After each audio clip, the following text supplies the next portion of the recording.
Ama paka hawa, nyinyi wengine mnawaita nyau. Ukienda pale Bakulutu, Sefoteli, sui Wapzeatra, ukienda saizi au jioni unakuta mara ametembea. Hata paka mmoja hakuwepo. Paka. Kumbe hata paka na wanyama wengine wanategemea ustawi wa maisha ya watu. Mji ulikuwa kimya.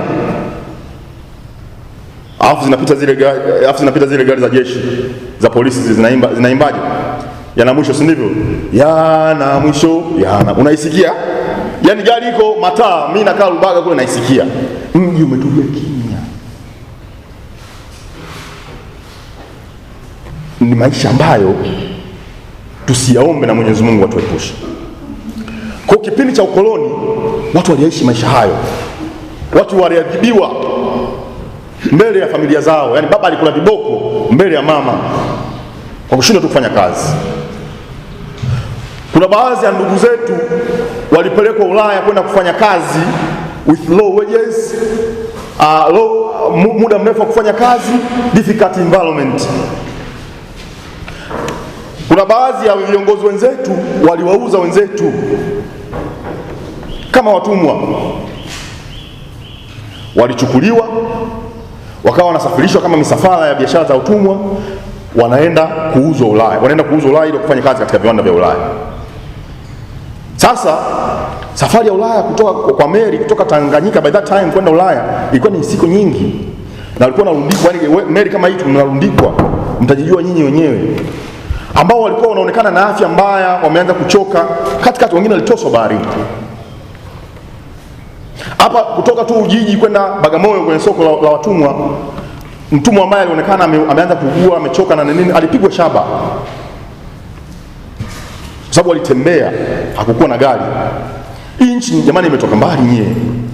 Leo mtu mkuu wa idara, mtu anatoka Mwanza saa 12 jioni, saa 1 asubuhi yuko Dar es Salaam.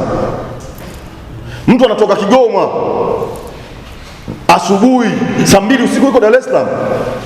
Zamani ilikuwa Kigoma ndio sehemu, ni mkoa ulio mbali kuliko mkoa wote ndani ya nchi hii. Lakini leo ni masaa 12. Kwa ndege ni dakika 45. Kigoma tu Dar es Salaam. CCM imefanya kazi kubwa, piga makofi kwa Chama cha Mapinduzi. Kwa hiyo wakoloni walikuwa na mambo yao. Impact of colonialism in Africa. Tulipoteza utawala wetu wa kujitawala sisi wenyewe. Tuliishi maisha magumu. Wali establish different code. Yaani uko kwenye ardhi yenu ambayo umezaliwa, anakuja mgeni anakuambia unatakiwa ulipe kodi. Kulikuwa kuna kodi za kipumbavu. Kuna kodi moja inaitwa kodi ya kichwa. Hii kodi ya kichwa walilipa wanaume wote. Sasa sijasoma hicho kipengele ni kichwa gani, lakini walilipa wanaume wote. CCM oye. Lakini kuna kodi nyingine inaitwa kodi ya matiti. Matiti tax. Is it? Hii ililipo na wanawake wote. Sasa ni matiti ambayo tunayajua haya. Yalilipiwa nini? Kama utaki kulipa kodi ya matiti, usiote matiti. Sisi moyo. Sijui kama historia mnaikumbuka. Watu walilipa kodi. Matiti tax, head tax, land tax. Sijui na paka mishahara, despite of low wages ambao walikuwa wanalipwa, ile low wages walitakiwa kuilipia nini? Kodi. Sisi moyo. Madhira na madhalimu ya ukoloni yalikuwa mengi.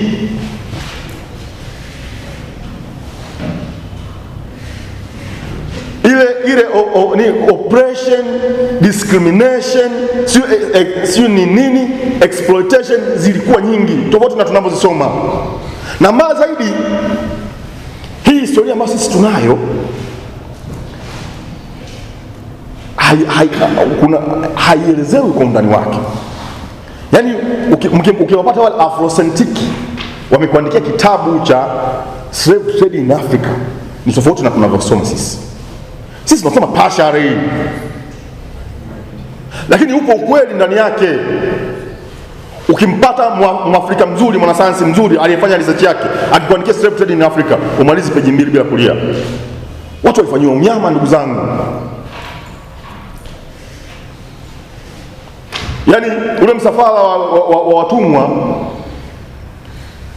licha tu ya kutembea umbali mrefu, lakini ilibidi watumwa wageuke kuwa magari.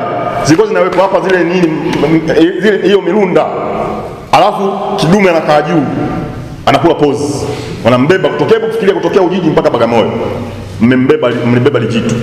Upande wako kuonekana unalegalega, unapigwa shaba, anakaa mtu mwingine, wewe unaachwa pale. Sisi moyo. Kwa hiyo ukoloni ulivyoanzishwa yakawa mambo mengi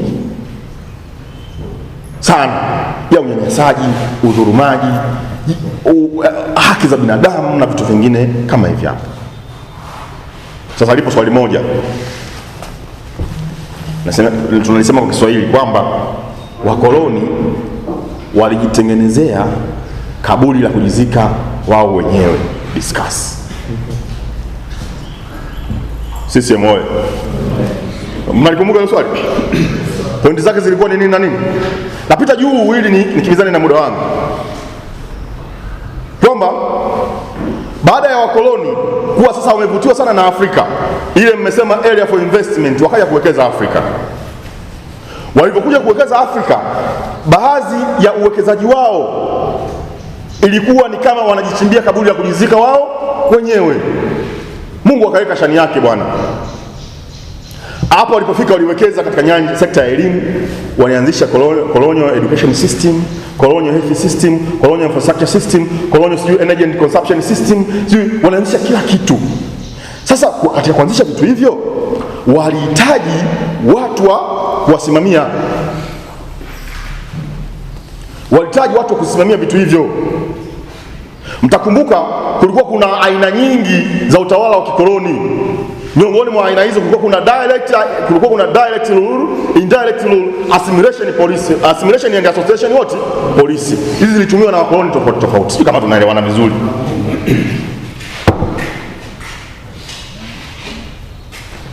Na kulikuwa kuna sababu ya kila utawala kutumia aina fulani ya nini? Ya methods of colonizing Africa. Direct ilitumiwa kwa sababu ile pointi kubwa mnayosema nyinyi, kwa sababu walikuwa few in number. Kwa hiyo ikabidi watengeneze other staff from Africa ili waweze kuwasaidia katika ku run their operations. Is it? Yes. Indirect tunasema ilitumika tunasema direct ndio ilitumika moja kwa moja. Yaani mtawala wa kinanili aishuka moja kwa moja mpaka chini. Indirect ilitumia some of Africans. Assimilation and association policy done by French ilitumika kuwa transform wa Africa wa act and wana behave kama French peoples. Is it? Mtu akija akakubadilisha wewe mentality yako, ukawa na mentality kama ya kwako, obviously hawezi kuwa adui yako. Sisi moyo. Kwa hiyo kwenye ile indirect ndio kuna puppetism. Kuna baadhi ya Waafrika wali act as puppet leaders on behalf of their colonial masters. Tunaelewana vizuri? Kwa hiyo baada ya kuwa wameseti hiyo utawala wao katika bara la Afrika na matumizi mengi ya methodologies za kutawala Afrika, wakaanzisha baadhi ya vitu ikiwemo colonial education. Wakatengeneza baadhi ya shule. Na shule hizo zilitengenezwa kwa ajili moja ya watoto wao na familia zao, ambazo Waafrika wachache ndio walipata fursa ya kwenda kusoma kwenye hizo shule, especially those sons and daughters of readers and rich men. Tunaona vizuri kwenye ile colonial education ilikuwa hizi triangle or pyramid in shape, na ilikuwa imebase katika discrimination and segregation. Only few sons of Africans, chief and rich men ndio walikuwa able kwenda kupata elimu katika zile shule. Wewe mwenzangu na mimi utakuwa kule shambani unalima pamba, unalima kahawa, unalima tumbaku, unalima nini, as unskilled labor. Kwa hiyo watoto wachache wa Afrika matajiri na machifu ndio walipata nafasi ya kwenda kusoma katika zile shule za kikoloni. CCM oyee! Sasa katika hao watoto wachache ambao walipata nafasi ya kwenda kusoma are those early nationalists ambao baadaye waliturn kuwa early nationalists in Africa. Some of them, example of them is Julius Kambarage Nyerere. Makofi kwa Chama cha Mapinduzi. Kina Nyerere akwenda tu shule ili mradi. Nyerere anatokea katika ukoo wa kichifu Burito, si ndivyo? Kwa hiyo wale watoto wachache wa Kiafrika waliopata nafasi ya kwenda kusoma, sawa, hawakuwa tu ni mwenzangu na mimi, walikuwa ni watoto wa machifu na watoto wa rich men in Africa. Some of them is Julius Kambarage Nyerere. Nyerere anatokea katika utawala wa kichifu. Sasa impact of colonial education in Africa ndivyo ikazalisha early nationalists, wapigania uhuru wa mwanzo kabisa. Wakati kina Nyerere wanasoma, sio kwamba uhuru ulikuwa hujapiganiwa. Tunasema why African decolonization process gained momentum after 1945. Yaani hili linaulizwa hivi, kwa nini harakati za ukombozi wa bara la Afrika ziligain momentum, zilipamba moto baada ya mwaka 1945? Hilo ni swali na lina pointi zake 7, si ndivyo? Sasa kwa nini ziligain momentum? Yaani kwa nini yaani sio kama zikuwepo before 1945, zilikuwepo lakini pale zilipamba moto. Yaani kupamba moto tafsiri yake ni kwamba kitu kilikuwepo lakini kilikuwa keep down, sasa kimegain momentum. Tunaona vizuri? Kuanzia miaka ya 1900 uhuru ulianza kupiganiwa, especially after the First World War. After Second World War ndio iligeni momentum. Kabla ya Second World War zilikuwepo harakati za kupigania uhuru, lakini zilikuwa zimebased in tribe in nature. Wahehe walikuwa wanapigania uhuru kivyao, regionalism in nature. Watu walikuwa wanapigania uhuru kulingana na mikoa yao au kanda zao,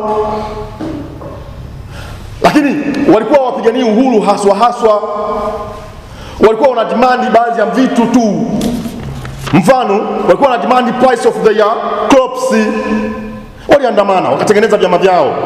Walikuwa wana demand sijui nini. Yani ule uhuru ulikuwa unapiganiwa kabla ya mwaka 1945, haukuwa in search wakipigania uhuru kwamba wawe uhuru hivi. Walikuwa na demand zao ambazo zile demand zilikuwa basic katika magrupu. Wakulima wa kahawa walikuwa wana demand bei za kahawa zao. Ndio maana wakaanzisha vyama vya ile cotton Bukoba sijui cotton hivyo coffee, si ndivyo? Walikuwa walianzisha chama chao. Na hawa walikuwa wana vyama vyao. Waislamu walikuwa wana chama chao. Yaani watu walikuwa wote ni Waafrika, wanapigania uhuru kwa pamoja, lakini hawakuwa na lengo moja. Kila mtu alikuwa na lengo lake. Sio kama tunaelewana vizuri maskini. Hebu tunaelewana hapo kwenye point. Yaani kila mtu alipigania uhuru kulingana na demand zake. Mkuu wa idara, sasa tuwape kodi moja. Kwa nini sasa hivi hapa katikati, kabla ya Mama Samia kutoa mikopo kwa watu wote, kwa nini maandamano ya vyuo vikuu yalipungua? Ilikuwa technique ni moja tu. Na wakati mwingine you have to buy a little in life. Napata mkopo, upati mkopo, huyu anapata mkopo. Sisi watatu, mmoja wetu amekosa mkopo. Tunaelewana vizuri? Amekosa nini? Kwa sababu kuna kipindi maandamano, yani watu wamepata mkopo ila wanaandamana mkopo wafanyaje? Waongezewe. Watu wengine wamekosa kabisa nini? Mkopo. Serikali ikasema msinitanie nyinyi. Nakupa, sikupi, nakupa. Mimi napewa 50%, anapewa 60%, huyu hajapata kabisa. Unadhani tunaweza tukaandamana? Kwa nini hatuwezi kuandamana? Kila mtu ana ana claim yake. Tunaelewana vizuri? Lakini baada ya vyuo Senate kuanzishwa 2017, sasa hivi tunawapa mikopo watu wote. Na ile pressure tumeishusha, tutakuja kuizungumza hapa mkuu wa idara ya vyuo na vyuo vikuu. Ile pressure ilikuwa ni external, watu vijana walikuwa wanatumika kisiasa. Kwa hiyo kabla ya mwaka 1945 watu walistruggle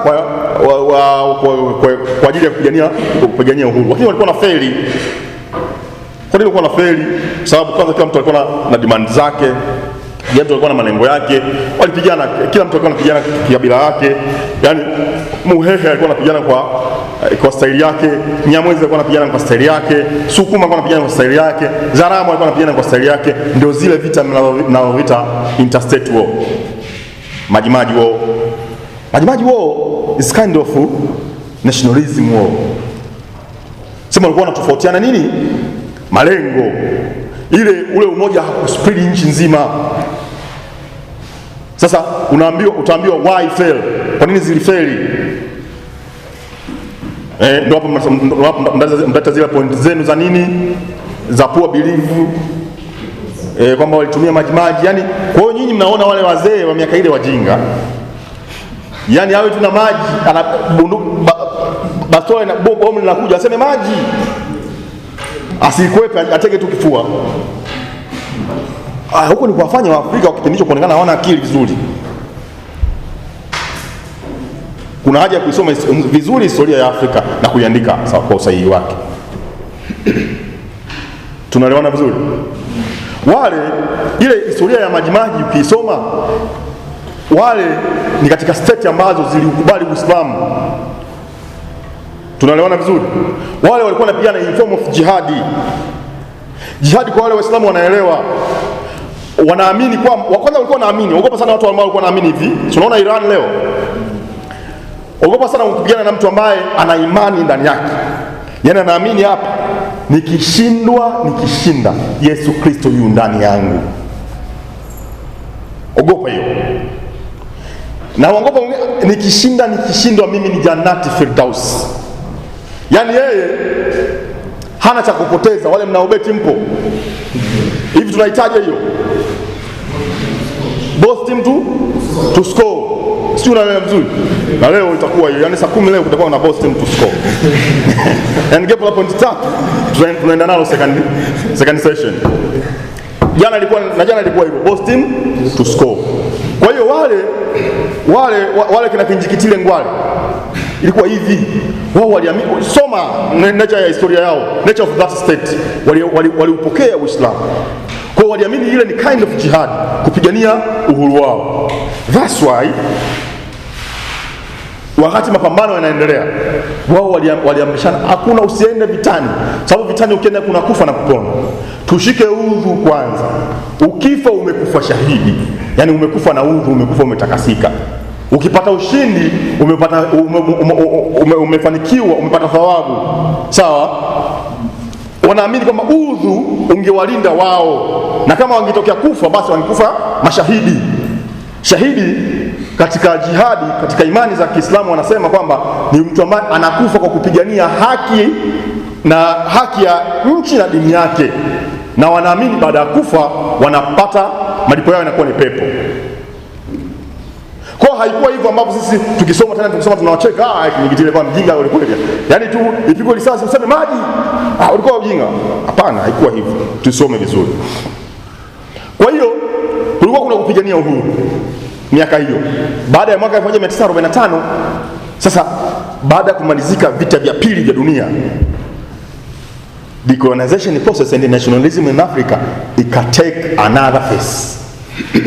Turn to other face. Ikaenda kwenye sura nyingine.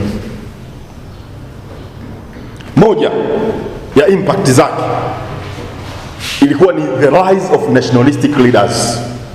Kumbuka kina Nyerere tayari wameshapata elimu ya mkoloni. Kumbuka ex-soldiers wote ambao walitumiwa na wakoloni kwenda kupigana katika vita vya dunia wamepata experience. Wamegundua kama mzungu ni mzungu tu kama mtu mwingine, anakufa. Tunaelewana vizuri? Kwa hiyo likewise the impact of any war, kuna kuporomoka kiuchumi. Watu wanatoka katika vita vya pili vya dunia, mataifa mengi ya Ulaya yameporomoka kiuchumi. Na analyze mtu mmoja, watu wawili as a super power. What are those? United States of America and Russia. Russia, kwa sababu vita, kwa nini sasa Russia na USA wanaibuka, wanaanalyze as a superpower nations in Africa? Ni swali hilo. Lina point 3 na point 3, si ndivyo? Moja, USA vita ikupigana wapi? Katika ardhi yake. Na kwa kuwa vita ikupigana kwenye ardhi yake, wakati wote wa vita yeye alikuwa anawauzia silaha pande zote zinazopigana, kwa aka-accumulate a lot of wealth. Isn't it? The same to Russia. Kwa hiyo Russia, after the Second World War, Russia na USA wanaanalyze as a superpower, wana hela, matajiri na nini, na ndio kila kitu katika dunia hii. Wakaja na conditions zao. Mataifa yaliyopigana haya wapumbavu wa Jerumani shuki na nani wamedecline, wameshuka, wako down. Sasa to lift the economic state of their countries, ni lazima ukampigie magoti, either ukampigie magoti Russia au ukampigie magoti USA.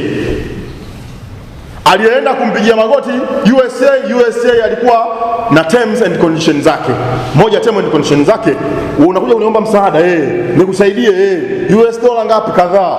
Condition yangu ya kwanza, una koloni, nina koloni. Uliko wapi? Liko Afrika. Afrika gani? Afrika Mashariki. Liachie kuwa huru. Sisi moyo. Liachie iwe huru. Kumbuka maskini hana kiapo wala hana msimamo.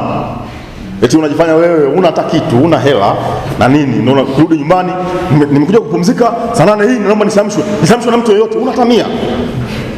Hapo unasikia ninagonga mlango jitu tajiri, unakurupuka mwenyewe. Nani kakwambia nimelala bwana, nilikuwa najigeuza tu hapa. Maskini hana msimamo wala kiapo. Tunaelewana vizuri? Kwa hiyo hapa ndo kuna ile rule played by USA and Russia, sawa, to the decolonization process in Africa. Kwa hiyo baada ya vita kumalizika, mataifa haya yakawa yamedrop na yamekuwa na mengine yakawa yamedrop. Kwa hiyo ile nationalism process ikagain momentum. Kwa nini? Wote ambao walikuwa wanapigania uhuru katika bara la Afrika kwanza walikuwa wanapewa support na USA. Wengine wanapewa support na Russia. Tunaelewana vizuri? Sasa hapo kuna swali pia la kujiuliza. Sasa hao Russia na USA wanatupenda sana sisi wa Afrika? Hapana. Kumbe na wao walikuwa na targeti zao. Russia alikuwa anaisaidia nchi yako ili wewe uadapt capitalism wote system katika nchi yako.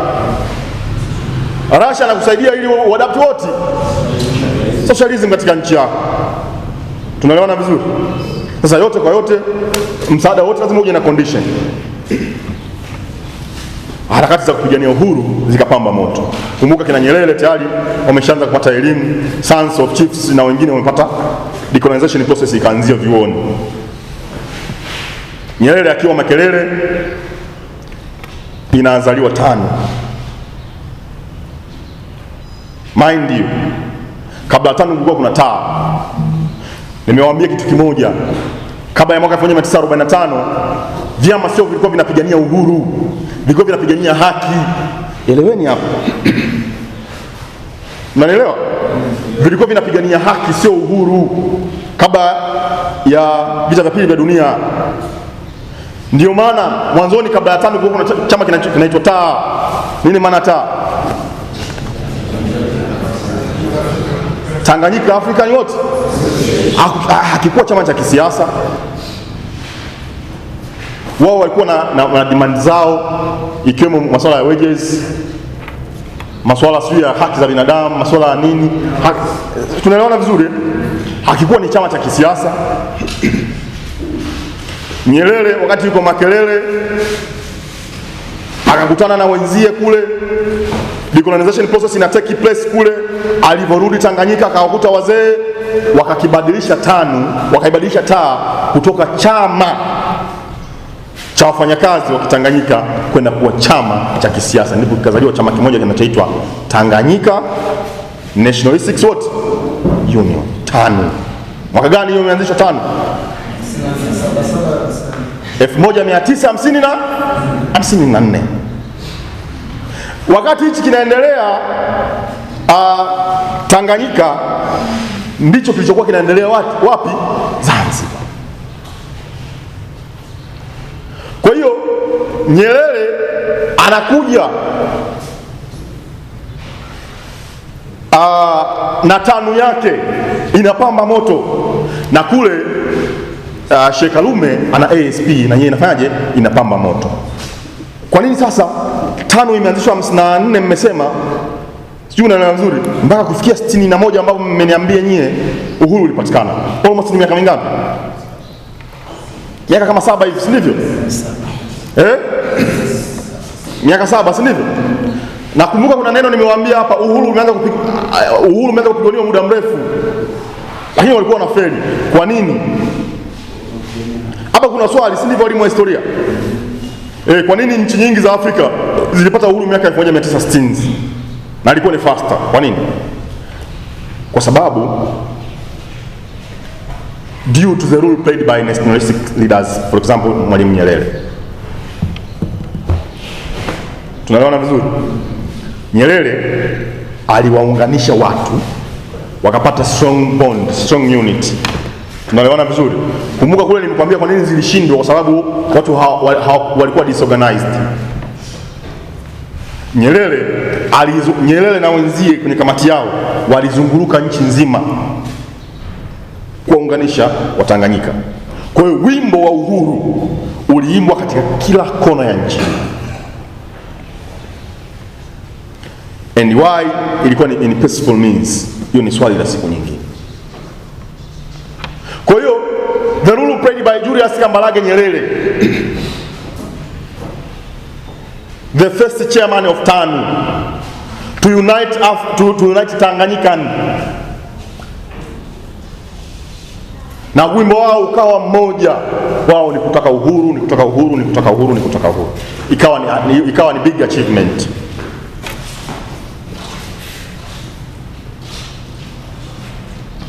Ndipo baadaye mapema kabisa mwaka 1961, tarehe ngapi tulipata uhuru? 9 Disemba, si ndivyo? 9 Disemba Tanganyika ikawa huru. Sasa Tanganyika inakwenda kuwa huru, kuna vitu na viruka kulingana na muda. Tanganyika imekwenda kuwa huru miaka michache baadaye, taifa jirani la wakati huo lenye visiwa vizuri vya karafuu na yenyewe linakwenda kuwa huru. Tarehe ngapi ilikuwa? Na ni taifa hilo ni lipi? 60 na taifa ambalo yenyewe na Tanganyika wanafanana karibia vitu vyote. Wanafanana lugha, wanafanana historical background, wanafanana tamaduni, na watu wao wanaingiliana sana. Linakwenda kupata uhuru mwaka 1960 na Januari 12. Very good. Walipopata uhuru, ili kuendelea kuulinda uhuru huo, kumbukeni uhuru wa kabla ya vita vya pili vya dunia ilikuwa ni mtumwa aachiliwe huru naye akamiliki mtumwa. Lakini uhuru ambao ulipiganiwa hapa ni uhuru wa watu wote kuwa huru. Kwa hiyo 64 Zanzibar naye anayakamilisha mapinduzi matukufu. Sasa swali hilo ni swali la siku nyingine, kwa nini tunaita mapinduzi matukufu yaliyofanyika ndani ya mwezi mtukufu wa Ramadhani bila kumwaga damu yoyote? Hiyo ni mjadala wa siku nyingine. Anapata uhuru. Sasa Sheikh Karume na Mwalimu Julius Kambarage Nyerere wanajadiliana ni namna gani tutaendelea sasa kuyalinda haya mataifa yetu yawe huru. Kwa nini?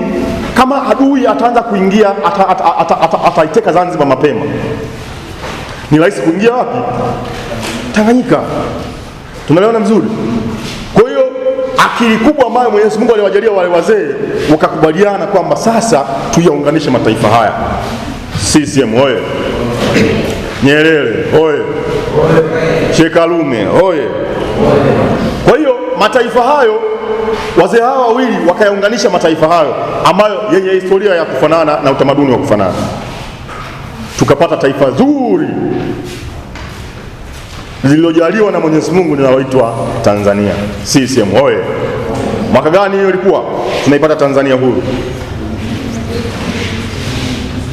Muungano ulikuwa mwaka gani? Mwaka gani? Mwaka 64 mwezi wa 4. Kuna kitu hapa, kuna kitu cha kunotice hapa. Zanzibar imepata uhuru mwaka gani? 64. 64 ndio sio? Tarehe ngapi? Januari. Muungano tarehe ngapi? Mwaka gani? Kati ya uhuru wa Zanzibar na muungano kulikuwa na miezi mingapi? Wiki? Miwili na kitu, si ndivyo? Kwa hiyo unaona muungano lilikuwa ni swala la fasta sana. Kwa nini? Kwa sababu tunarudi kwenye kauli ile ya Waswahili, umoja ni nguvu. Tusingeungana kwa haraka, kulikuwa kuna uwezekano wa Zanzibar kuvamiwa kwa haraka zaidi. Tunaelewana vizuri? Kwa hiyo waliungana kwa haraka ili wakailinde mipaka wakiwa pamoja. CCM oye! Nyerere oye! Sasa Nyerere na Mzee Karume wameziunganisha nchi zao, na kukumbusha nchi hizi baada ya kukumbuka nchi hizi baada wakati zinapigania uhuru zilikuwa zina vyama viwili tofauti. Huyu alikuwa ana Afro Shirazi Party, huyu alikuwa na TANU. Sasa tumeziunganisha nchi. Vipi kuhusu vyama? Wakakubaliana pia waunganisha vyama vyao, huku Mzee Nyerere akiwa mwenyekiti wa TANU, huku Mzee Karume akiwa mwenyekiti wa ASP. Baada ya majadiliano ya muda mrefu, mwaka 1977 Afro Shirazi Party na TANU vinaungana, kinazaliwa Chama cha Mapinduzi. CCM oye! Tunaelewana vizuri? Kinazaliwa chama mwaka 1977 mwezi wa pili, tarehe ngapi? Tarehe 5. Leo hii chama hiki kina miaka 49, ni umri wa mtu mzima.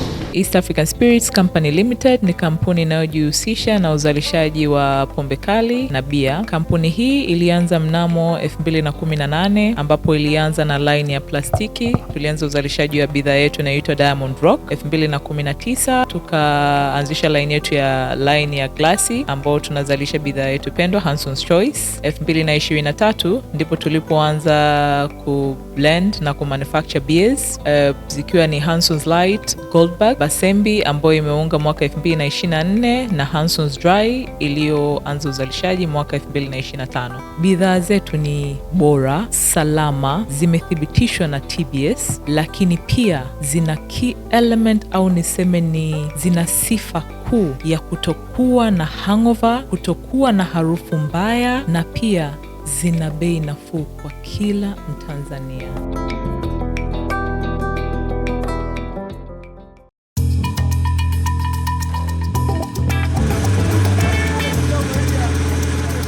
Kutoka ndani ya kina cha ardhi, kazi ni jasho, kazi ni bidii, kazi ni uthubutu wa kweli.